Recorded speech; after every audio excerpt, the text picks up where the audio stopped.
Ladies and gentlemen, without further ado, I would like to start this panel session today, which is probably one of the most important when it talks about the legal challenges of blockchain technology in real estate.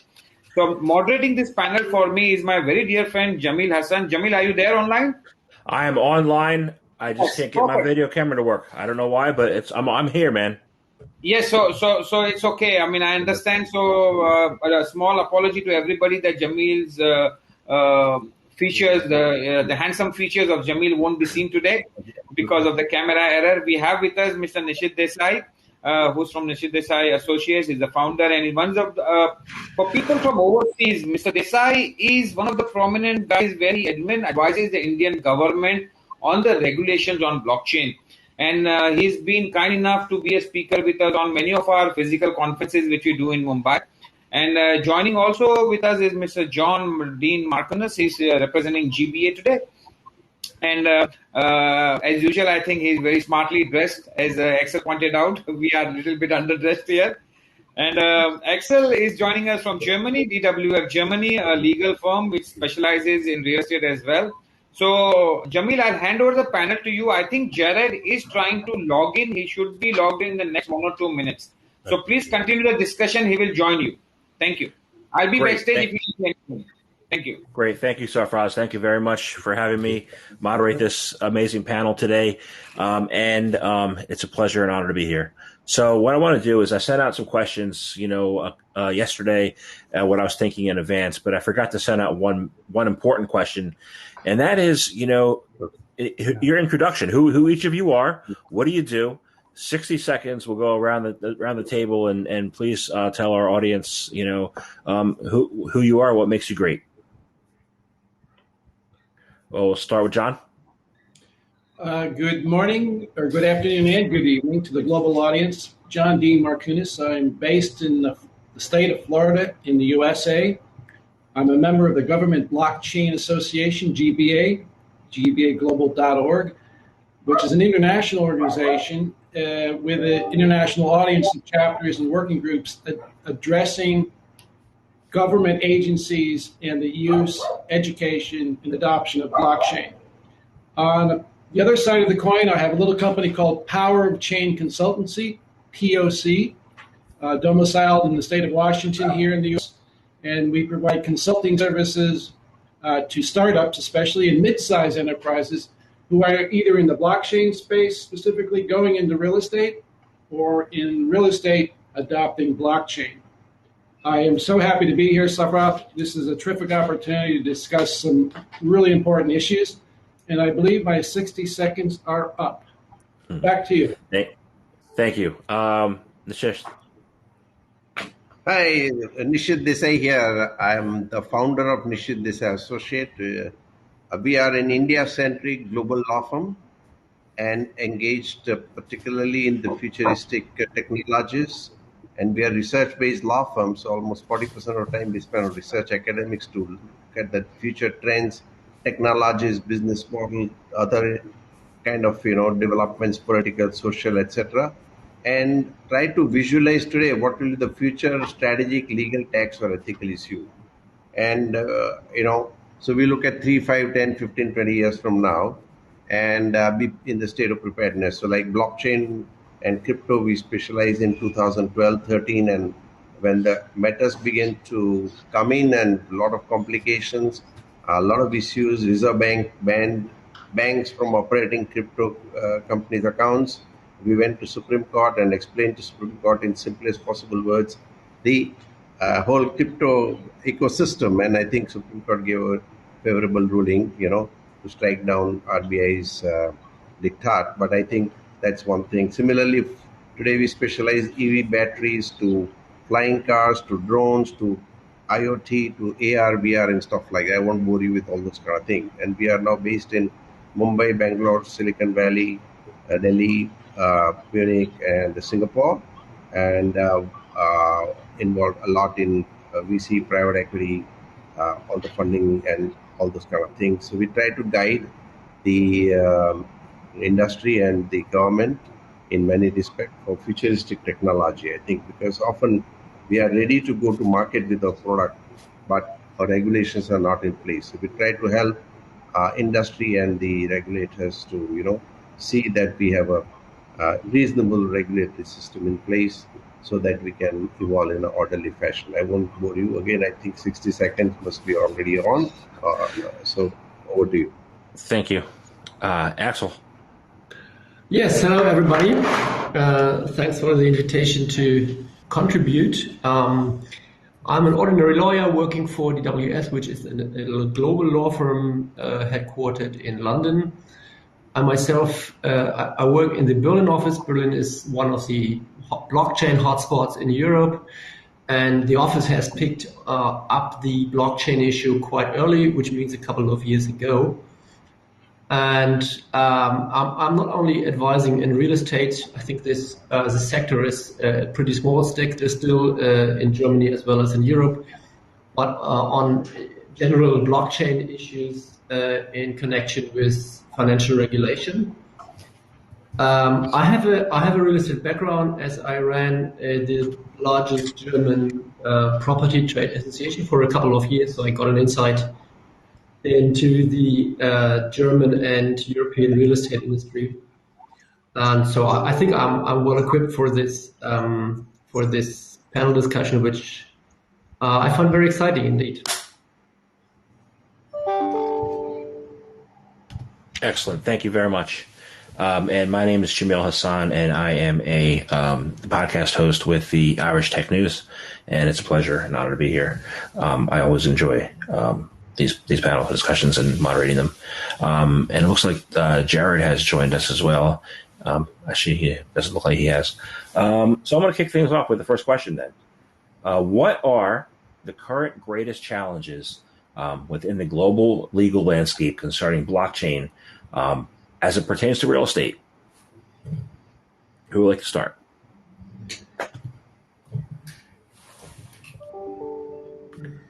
I suppose, Jamil, I can just real quick. I'll jump in and mention a couple things that come across my spectrum here, from not only my perspective in the United States and Canada, but that's actually in South America and globally.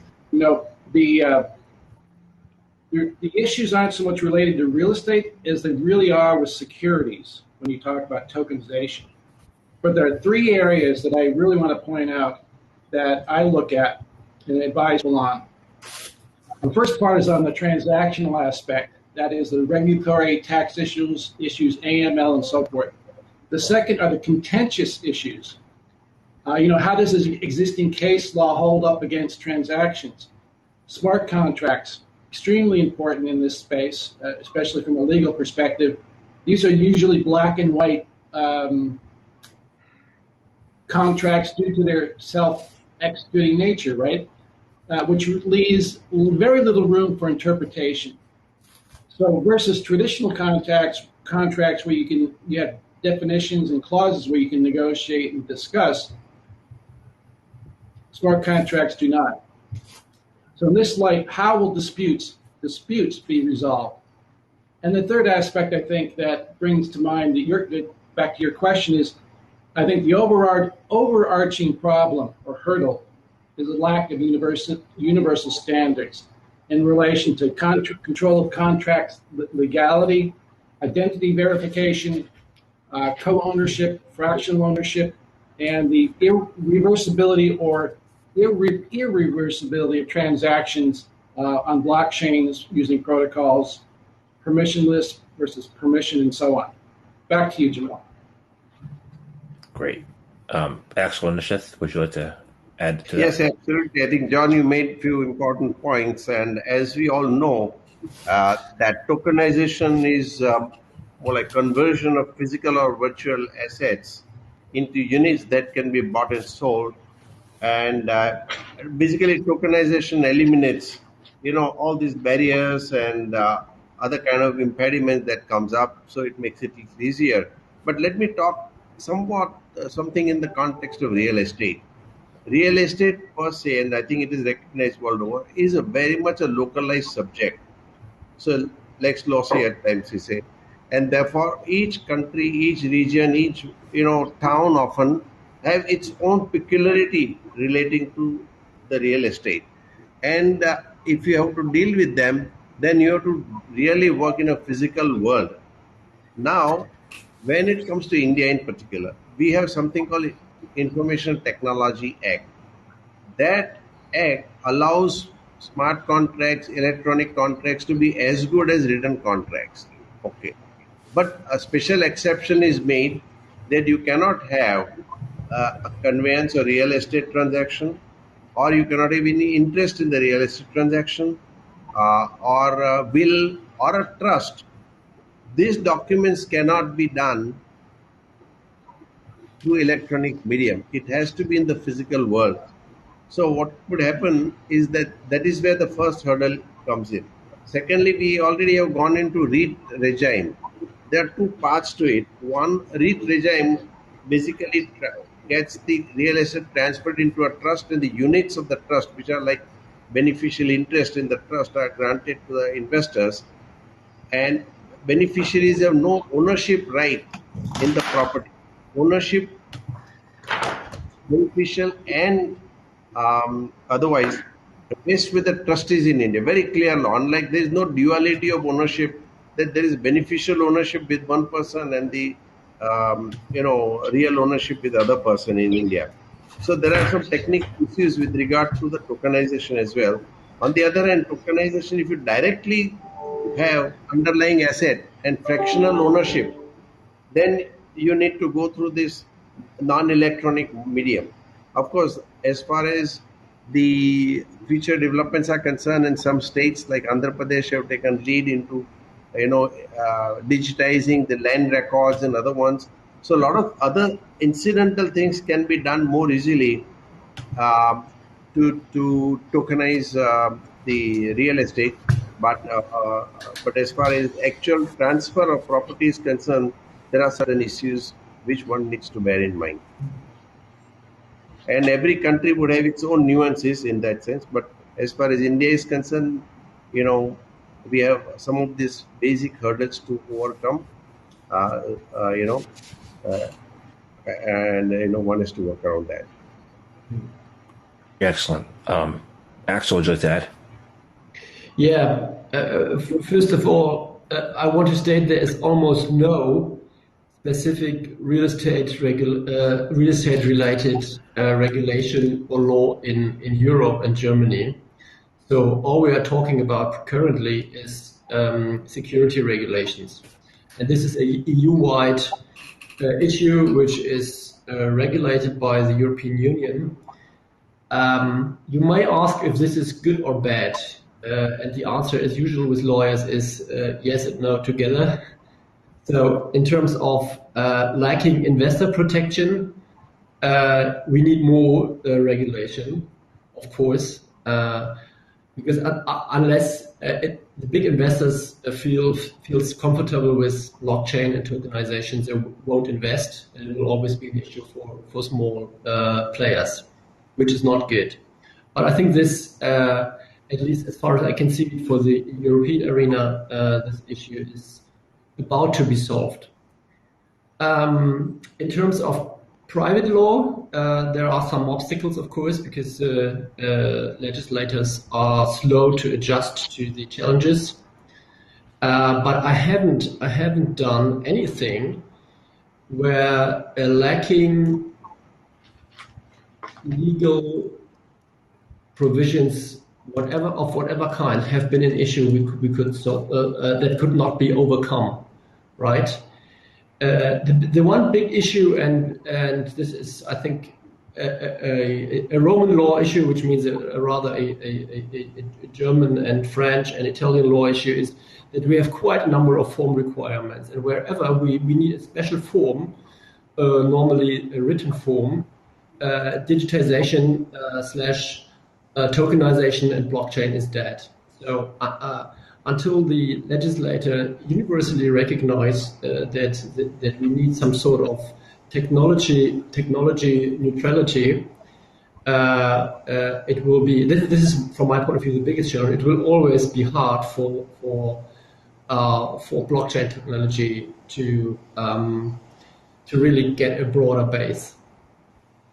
But if this is about to be replaced, Germany, for example, has just introduced a law which makes electronic securities, puts it on an equal footing with the conventional securities, which had to be in paper form to some extent.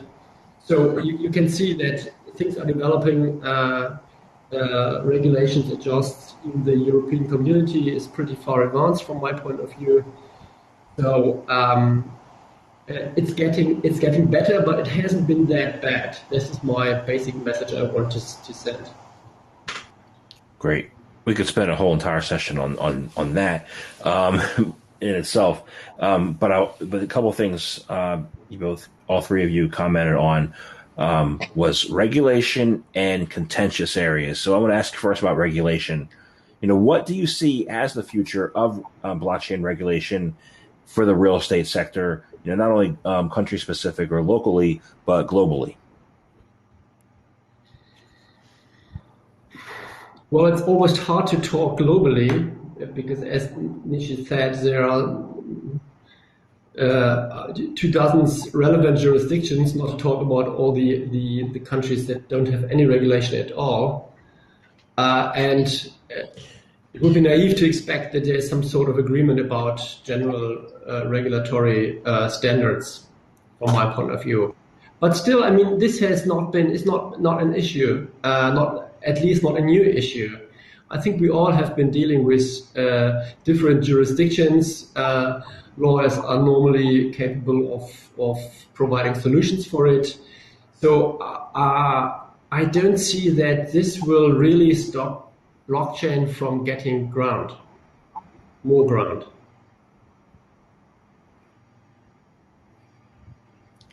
Great, John or Nishith? Yeah, I think the way in which I look at it is that, first of all, India is coming to grips with the crypto and blockchain itself. At times, it was stated that, we don't mind having blockchain, but we don't want crypto. I think that was for 5 years we struggled to explain that without crypto, blockchain will not exist. I think now, after Supreme Court judgment, there is some degree of understanding, and I think government is also thinking that this is not something totally bad, as perhaps at one point of time people thought they're only for bad actors and not for good actors, number one. Number two, that as far as the crypto is concerned, now that is not illegal. What we have tried to do is to create self-regulations for the industry. And our suggestion to industry or proposal to industry is that when nobody regulates, better regulate yourself. If you don't regulate, somebody plays a Ponzi scheme, then government will overnight bring regulations which will be hard-hitting, and it is a problem. So I think it is the duty of the industry to frame self-regulations. We have done a lot of work around that. We'll be happy to share copies of that as well, including the KYC norms, the technology issues, and many other things that go along with that. So you can adopt some regulations so that there are good players come in the market. Otherwise, we have a fear of somebody as I mentioned, creating a whole bad environment, number one. So number two, irrespective of all that, I think now that government is looking at slightly favorably, we have two suggestions. One, that there is new jurisdiction that has come into India called GIFT City, Gujarat International Financial Services Center, which is a foreign territory for exchange controls, for securities law purposes, for other kind of things, except for tax purposes. Okay, so there is an opportunity for India to even experiment. In my view, GIFT City is a great laboratory for financial services sector, and they are very open to experimenting in the crypto and the blockchain space as well. So one can also try to develop some simulated models in the GIFT City and try to see how it works out, what are the pluses, minuses, and then further develop regulations. But in any case, the popularity of NFT, crypto, and other things is increasing at such a rapid rate that government would definitely come up with something. I think at least they cannot wait too long. Otherwise, they will have more problems. So I think that is something that we all have to work together. I would only hope that as a global community, I think we should come together and try to see what best we can do, and more so in the arena of real estate. What experiments have been done, what have been successful, what is not successful, and so on and so forth. So I think there is a great opportunity in front of us to shape the future that we want. And I would recommend all of you to, interact, and let's come up with something. So this conference gets out something, tangible for the government as well. And a lot of experience can be shared.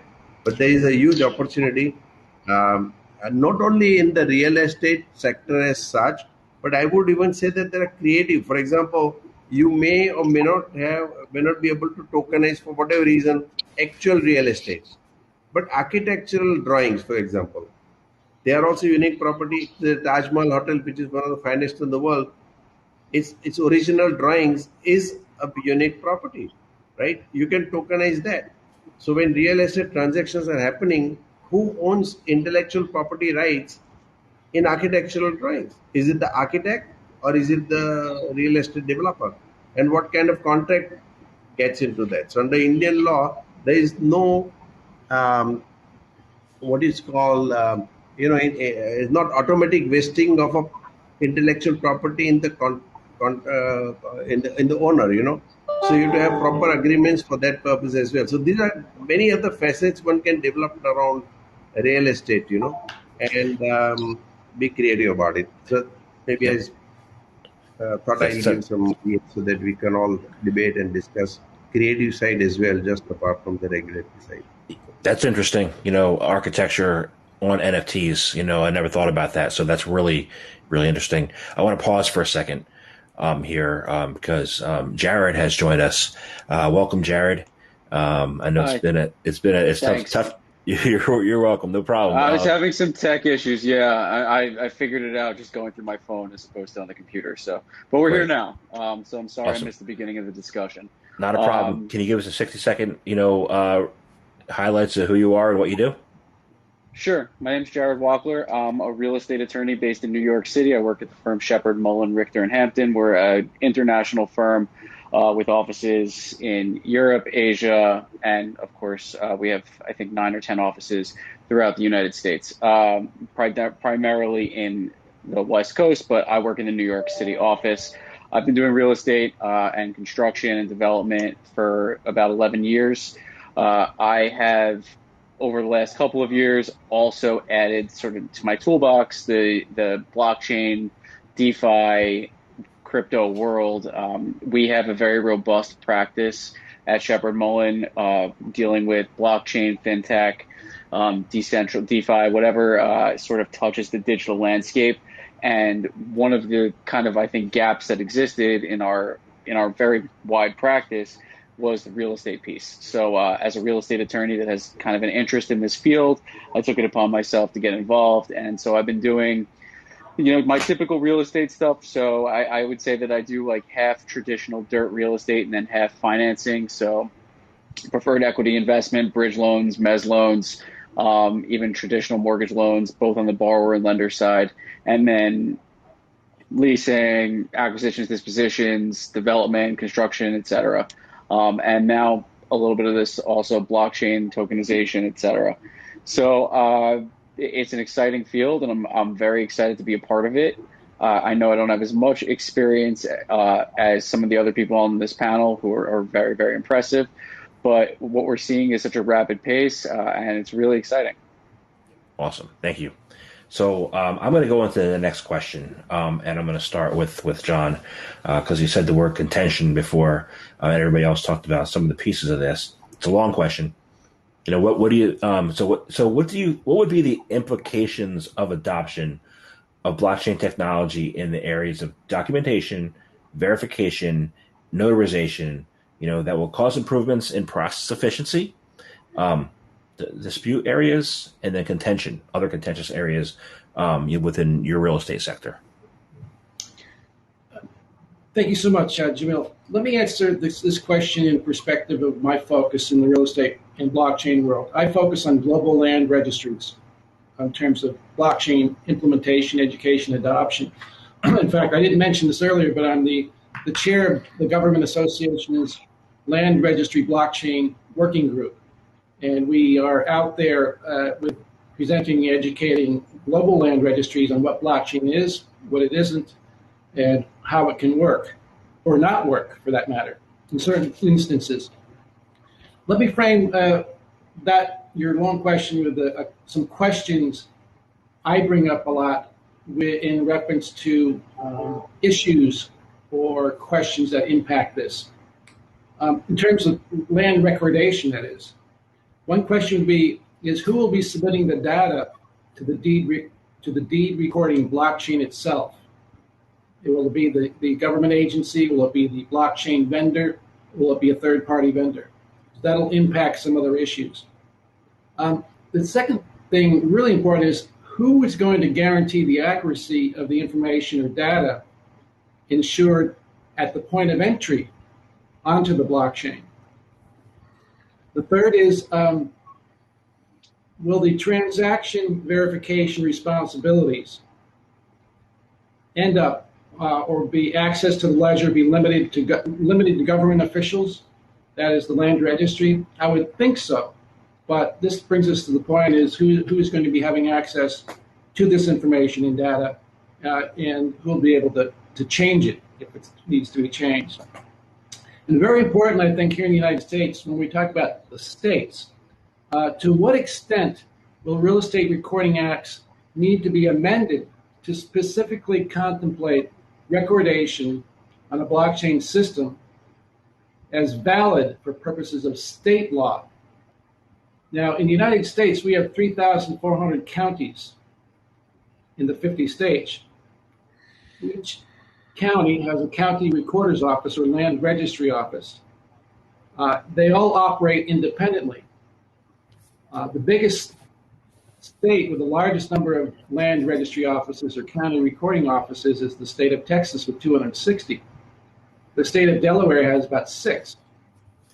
But there are huge implications with these counties determining whether or not they will adopt a blockchain technology to either replace or provide perhaps a dual system. So that's a huge area is state law, not so much federal. Then the other thing is, will data on the blockchain itself be, will it satisfy legal evidentiary burdens, such as the statute of frauds? So that's something else to consider. And the last thing is our dual systems. And these are being implemented in some other countries for land registry. If you have a hybrid system, I call it, a blockchain plus the original, I just call it legacy system that a country might use, or a state or a province.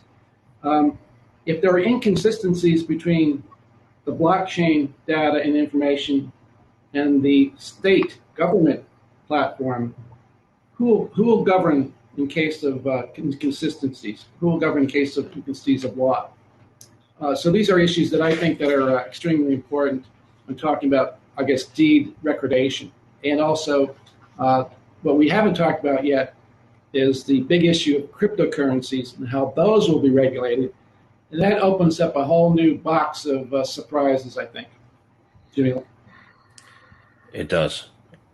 Yeah, I couldn't agree more, John. I think that those are really important questions. I think that one of the biggest issues that people would encounter would be that there's really no uniformity, even state by state, as to the document that's going to be recorded, right? In some states, you have a special warranty deed. In some days, it's a limited warranty deed. In some states, it's a bargain and sale deed. In some places, you're recording permitted encumbrances, and some you aren't.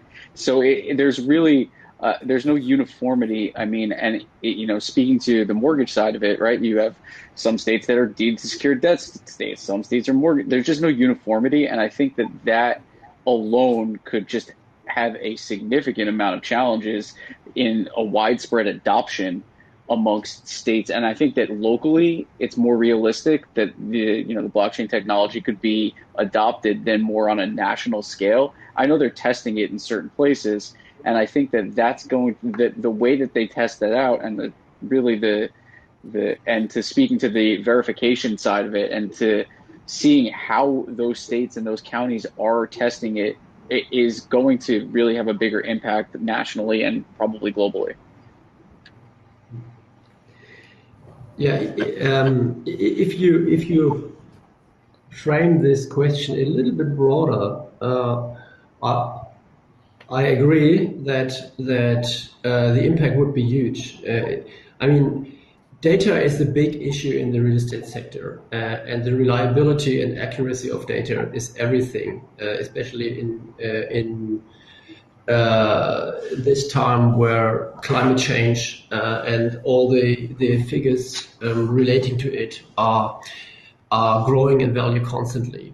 I don't know if any one of you has followed the presentation of Joe Broncos this morning, where he spoke about the UI, and I think this is a system that would be quite a game changer and would enhance the reliability and everything you need to rely on in real estate incredibly.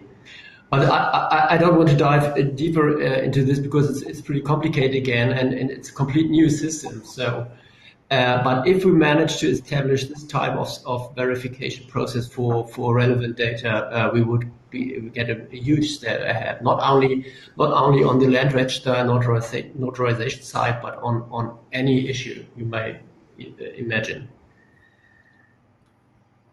John, were you going to add? Oh, no, I was just going to say that Joe Bronkers, I think, did the introductory this morning, and I was asleep at 3:30 here on the East Coast, so I didn't make it. Yeah. Great. How would it be? What do you think about the landscape in India, Nishith? Oh, I think interesting thing is, as you know, India has almost 29 states and 7 union territories, like District of Columbia, So we almost 35, 36 states in India, 22 languages. Okay, most of the states are divided in India based on not geography per se, but based on languages. So we have as many as 29 countries, or whatever you call it, right? And there are about 12,500 dialects as well. So it's a very diverse country. So one of the challenges is going to be all the certificates are written in different languages, and sometimes they include languages which are mixed with dialects as well. And that's another challenge that's going to be, and who is going to certify the authenticity of those written in the rural areas and remote areas. So, of course, with all those challenges, some states are taking a lead,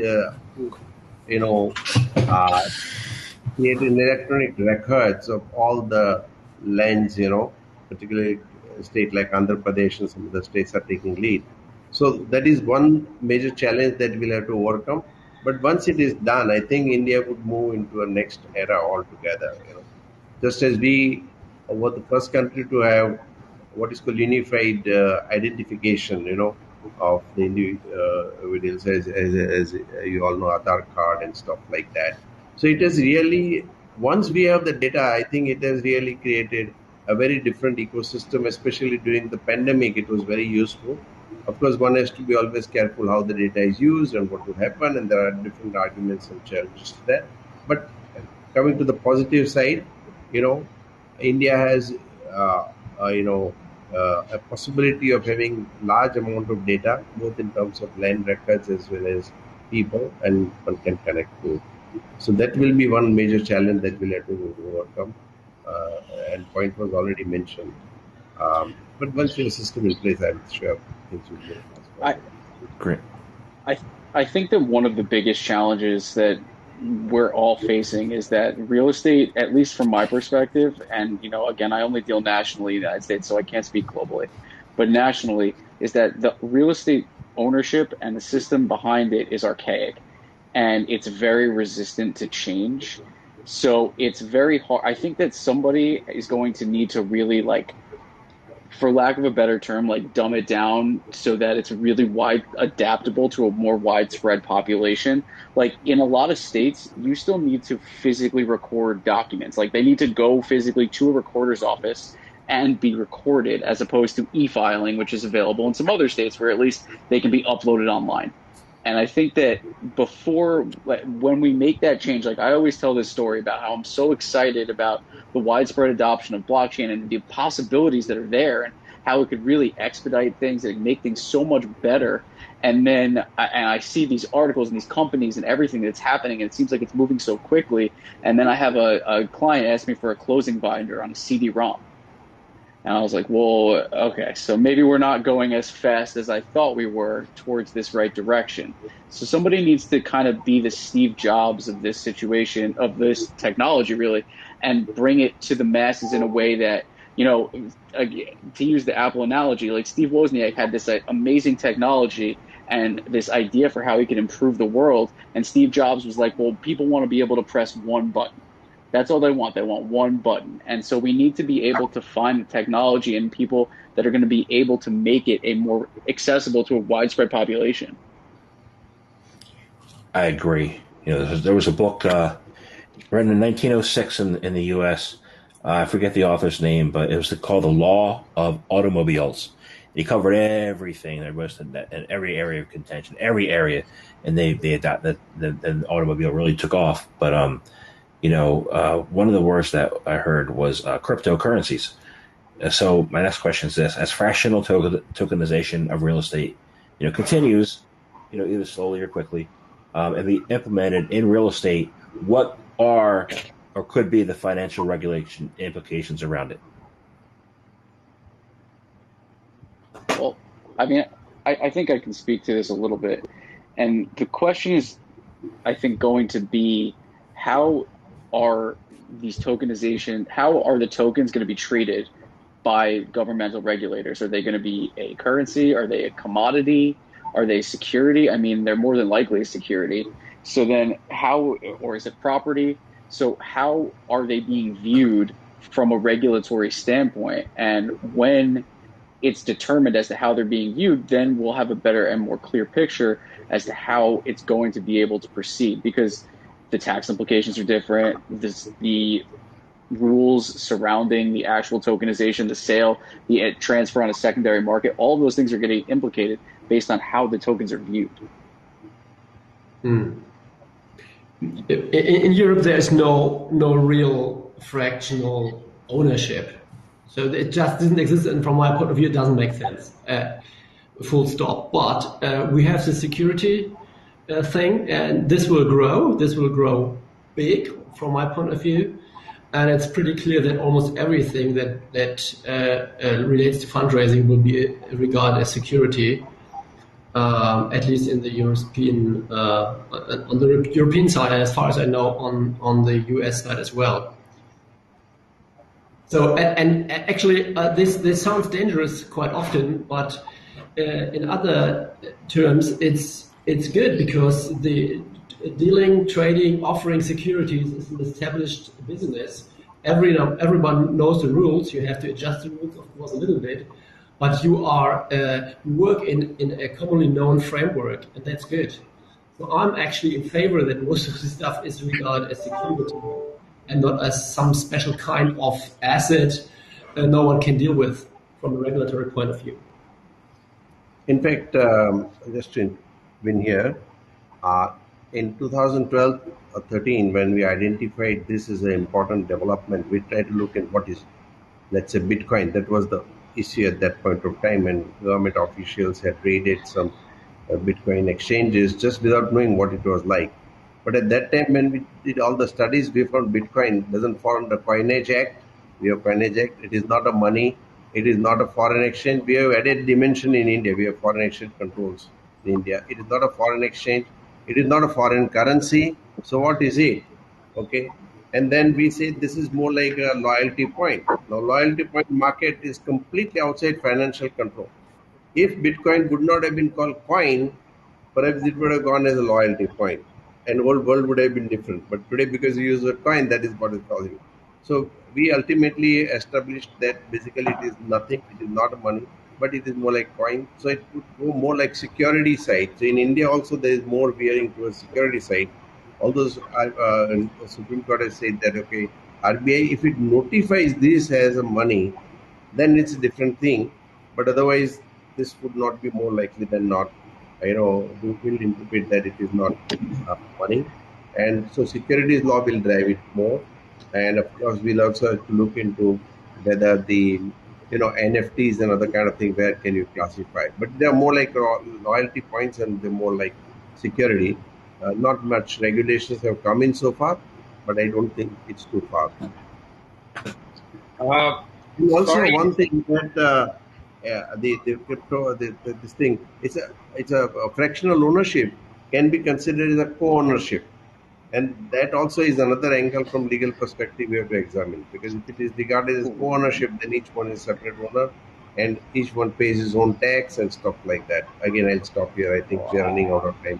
Sorry for my extending my conversation. I think that depends on kind of how the deals are structured, right? Like, I think that there's a lot. So for the last decade or so, they've allowed for crowdfunding in real estate. It was as a result of the Jobs Act.